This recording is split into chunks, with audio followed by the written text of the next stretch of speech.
Ug kay Good Friday man karon, adlaw man karon sa pagpamalandong tungod sa pagtubos ni Kristo sa atong mga kasalanan. Isa sa mga tradisyon nga naandan nato nga mga Katoliko ang mga bawal. Natay mga bawal nga ginasunod kauna, bawal ang pagkaon og karne, labi na kung mga red meat nga mga karne. Sama sa baboy, baka or kaya'y manok. Ang uban karong adlaw mukaon sila og isda. Ang uban jud kinahanglan nga magpuasa. Kanang magpuasa, malahutay ka og pipila ka oras nga wa gyud kay kaon, ug dili mo sudlan ang imong tiyan. Ikaduha, pagbuhat og mga lingaw-lingaw. Dili pwede nga mag-video kita, mag-karaoke, magsayaw-sayaw, mag-disco-disco, kay adlaw sa pagpamalandong. Kinahanglan nato og pag-ampo. Ikatulo, pagtrabaho. So rest day nato karong nato trabahoon ang mga trabaho nato nga mabugat nga ginatrabaho nato sa pang-adlaw, adlaw. Pwede na magtrabaho sa balay, maghugas, ngilhig, ana ra. Pero kanang mga trabaho nato nga mga nasa gawas nato ginatrabaho sa pag-uma, manghakot og balas, mga construction, dili sa narong adlaw kay rest day nato.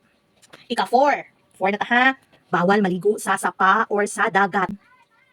Kay ngano nga bawal maligo sa dagat or sa sapa? Tradisyonal man gud nga gituohan nga bawal maligo karong adlaw kay namatay si Jesucristo. Ug ang tubig daw peligroso or delikado ni adtong panahona.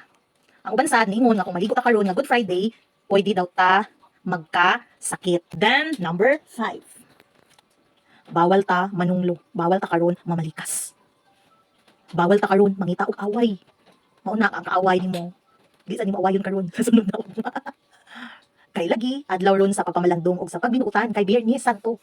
So ang angin daw nato buhaton, magampo pinakauna. Sunod, mamalandong, masulta sa atong mga tanang sala. Ikabalo ko kita tanan makasalanan. Kinahanglan daw nato motabang sa uban ug especially magbasa ta og Bible. Mara to, happy Lenten season sa tanan and padayon ta sa ato ang faith ug grateful kayo ta. Dili lang karon nga adlaw kay Good Friday kundi sa tanang panahon na nata diri sa kalibutan. Thank you Papa Jesus, thank you kay tanan.